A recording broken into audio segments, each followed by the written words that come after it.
To the Point with Michael Williams.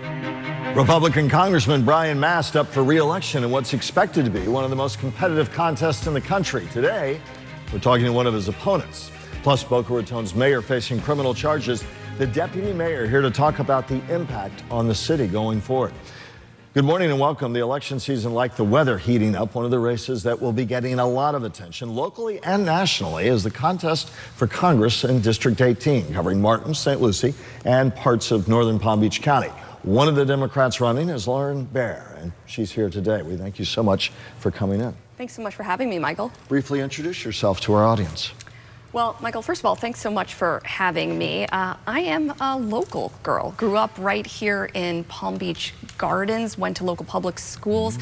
Family has been in South Florida for more than 50 years, running and operating a local furniture business, Baer's Furniture. So a name well familiar, Lauren Baer of the Baer family, and great-granddaughter of the founder of, as I understand. Great-great-granddaughter of Melvin and Lucille Baer, who founded a home furnishing business in Indiana back in 1945. So they're a little bit of the American dream, but taught me a bit of something about growing the economy from the ground up here.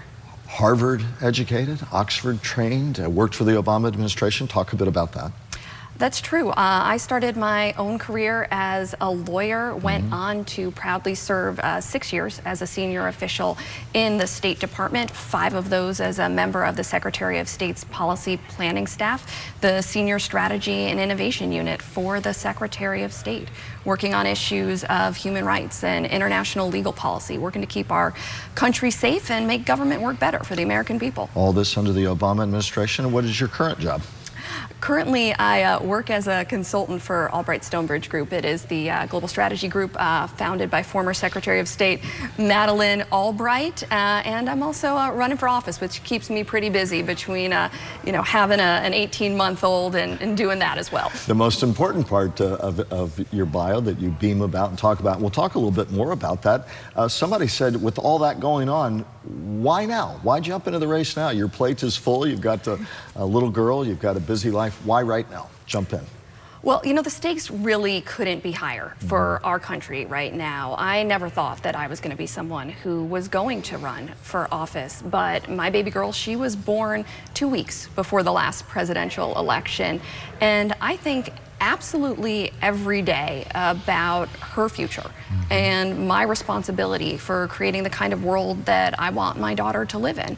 And, you know, my mom, she's someone who's been chronically ill for more than 2 decades, one of the 74,000 people who stood to lose their health care when Brian Mast and the Republican-controlled Congress voted to repeal the Affordable Care Act last year. So I stepped back and I looked at the situation and I thought, what I want for my family, it's just not any different than what most people in this community want for their families. We care about things like quality, affordable health care and good public schools and a strong economy. You talk about health care. Do you stand for a form of universal health care all the way to single payer? Would you support single payer health care? Well, I start from the premise that health care is a fundamental human right. I think it's simply unacceptable that in the wealthiest country in the world, there are people who have to make a choice between whether they're going to be able to make ends meet or get the kind of care that they need. That's single payer. Do you support that or not? Well, I think we need to look at a multitude of options that are on the table for expanding health care access for everyone. There are single payer proposals on the table. There are also proposals like the one by Chris Murphy, Senator of Connecticut, that would allow all individuals to buy into Medicare or Medicaid. I think those are very interesting as well. But I think big picture, we need to look at what's been happening in Congress. The repeal of the individual mandate that we saw in the Republican tax plan, that's taken health care away from 31,400 people in this district. What about the counter argument from Republicans and their supporters who say Obamacare never really delivered? You can keep your health care if you like it. A lot couldn't. A lot arguing that it's become far more expensive and it's better to allow that to largely be a private mechanism, though certainly Medicare is a private-public mechanism. But what about that chief argument that it's another entitlement, far too costly, didn't deliver on its promises? Well, you know, what Republicans seem to be doing, it's kind of like taking sledgehammer or slashing the tires of your car, and then complaining that it doesn't run. In the Republican tax bill, they repealed the individual mandate in the Affordable Care Act. Like I said, that's going to take health care away from 31,400 people in this district. That's going to drive up health care costs. That's going to decrease choice, and it's not going to do anything to improve quality of care. So instead of really dealing with the tough choices about how we improve the Affordable Care Act, how we improve our health care system, what we've been seeing out of current leadership and the current congressman is simply an effort to undermine an existing law to the detriment of people in this community. Let's talk about other topics of prime concern on the Treasure Coast. Toxic algae. The congressman's been aggressive in his pursuit of solutions there and would argue, I've got some experience under my belt now. She would come in fresh to Congress with no real leverage to help exact change given the concerns about toxic algae pollution. You know the story and the concerns. What would you do? How would you tackle that issue? Well, first let me start by saying I would come to this with several years of experience of actually doing the hard work of reaching across the aisle, making compromise on a whole range of complicated issues. So I'm not coming to this as someone who is naive about the ways of Washington. You've been in the Washington experience at state. In any way.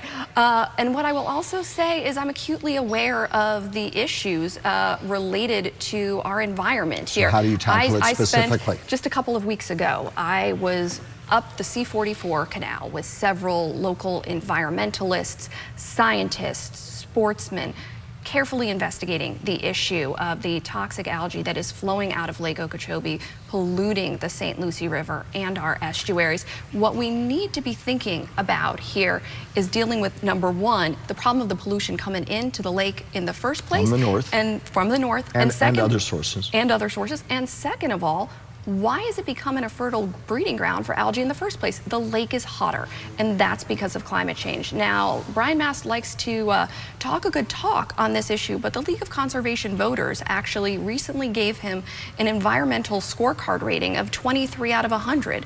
That's a failing grade. So while he's paid lip service to this idea of cleaning up toxic algae and protecting our air and water, what in fact he's doing in Washington is voting to roll back environmental protections. Some would note that you're already doing the classic Washington game of saying what your opponent's not doing and versus what you will do. Let's get back on that tack. What specifically in your first 6 months in Congress will you do in terms of trying to speed along funding for the reservoir south of the lake, still making sure local delegation that federal funding comes through, on getting work done on the dike for the lake? What do you think you can do to affect change there? Well, I think we need to be working closely with the Army Corps of Engineers to make sure that we're shoring up the dike, that is strong. I think we need to be increasing and speeding up the funding for the reservoir south of the lake, but I also think we need to be meaningfully tackling the problem of climate change and why we're having the problem, not only with toxic algae, but coastal erosion, ever stronger hurricanes. You know, these issues are not just an issue of us being able to enjoy the beautiful environment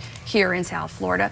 These are issues of the economics of this community as well. We depend on tourism, we depend on the maritime industry, and we've got to be forward-leaning. Let's talk about Brightline. Do you support or oppose Brightline? Well, I think at this point we're dealing with Brightline being a reality, but I look at the fact that the way that train runs through the center of downtown Stuart, a sleepy town in Martin County that people like, has retained its old town charm.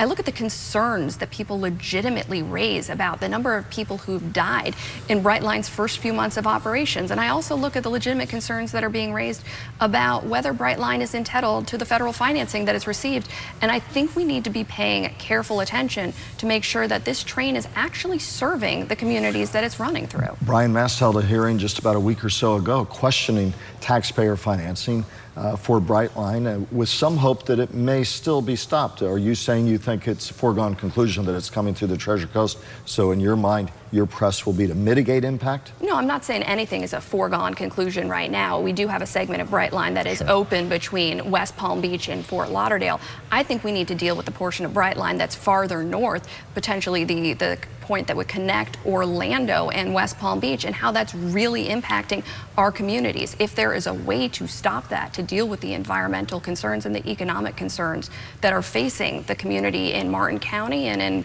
St. Lucie County as well, I'm all for trying to find those solutions, because I've heard loud and clear from the people in this district that they're dissatisfied with what they're seeing. Briefly on a few more topics in our remaining time, the tax law passed last year.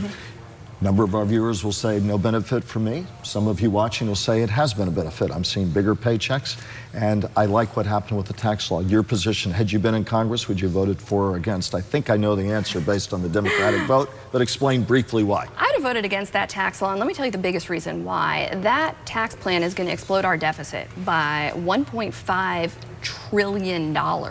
That's a bill that our children and our grandchildren are going to have to pay. And that's something that the Republican-controlled Congress has indicated they intend to use as a pretext for cutting back on Medicare and Social Security, the kind of benefits that our seniors have paid into for a lifetime and depend on in their golden years. Now, beyond that, if you look at the benefits of this tax plan, and Michael, I'm the first person who would tell you that we need to simplify the tax code.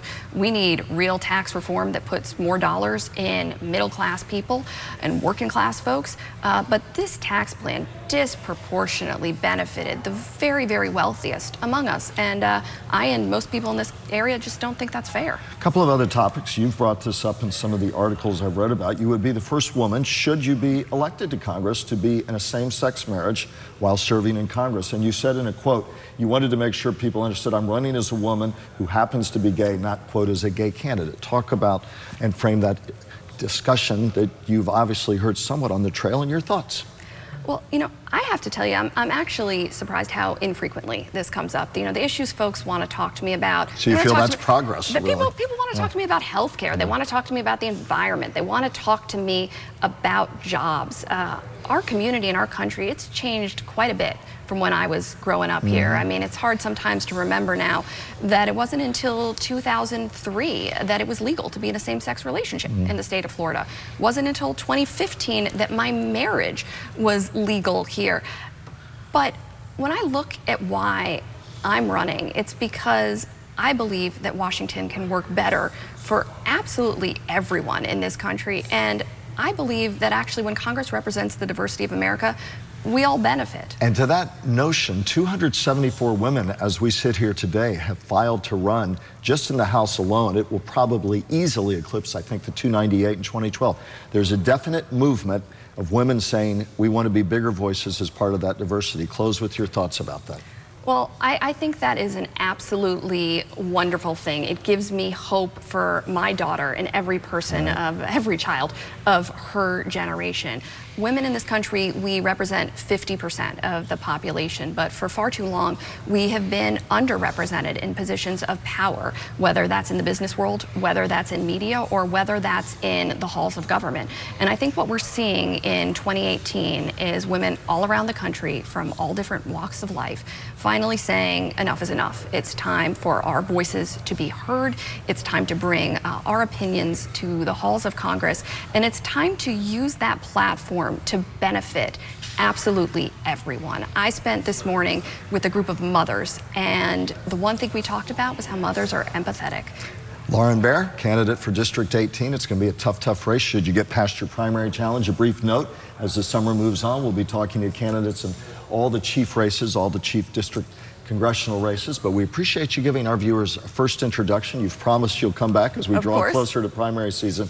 We thank you for your time and what will shape up as one of the most competitive races in the nation. Thank you for introducing yourself to our audience today. Absolute pleasure. Thanks so much. We look forward to having you back.